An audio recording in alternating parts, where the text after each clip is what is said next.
Oh, buddy. Okay. 4 kids went missing because they met strangers on Roblox. When did that happen? Because if it was recent, I think that the parents should be locked up at this point. Like, don't let your kids play Roblox. Especially don't get to a position where your kids could be kidnapped because of Roblox.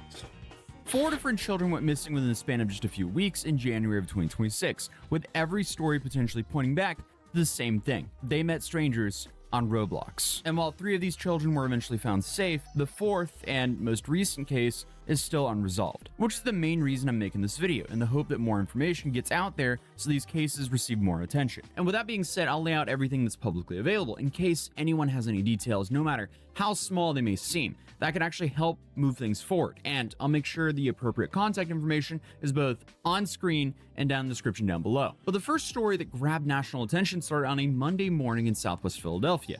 James Cartwright, who is 18 years old, walked out of his house around 7 in the morning on January 12th, supposedly heading to Hardy Williams High School like he did every other weekday. Except this time, he never showed up. His mom figured something was off when the school day had ended and she hadn't heard from him. And when she reached out to the school, they confirmed that he never made it to class that day. So that's when she filed a missing person report, and things started getting really weird. So the next day, roughly 24 hours after he disappeared, his friends managed to track his phone through the iCloud, and his location pinged in San Diego, California. Yes, the teenager was just in Philly, but now the next day it's pinging in California. Well, that's not on the way to school. That's on the other side of the country. That happened very, very quickly. I wonder how that happened. Was it an international cabal?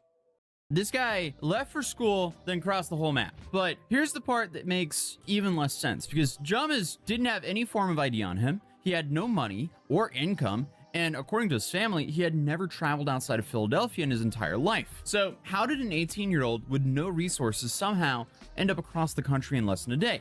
Well, the most plausible way would have been by plane. But again, he had no ID. But the Black and Missing Foundation, which is a nonprofit that specifically focuses on finding missing people of color, got involved pretty quickly, and they mentioned that the evidence was pointing towards that James potentially was in contact with an older person through Roblox. Now, it is worth mentioning here that even though that James is an older person with a plane or a helicopter or a train or something?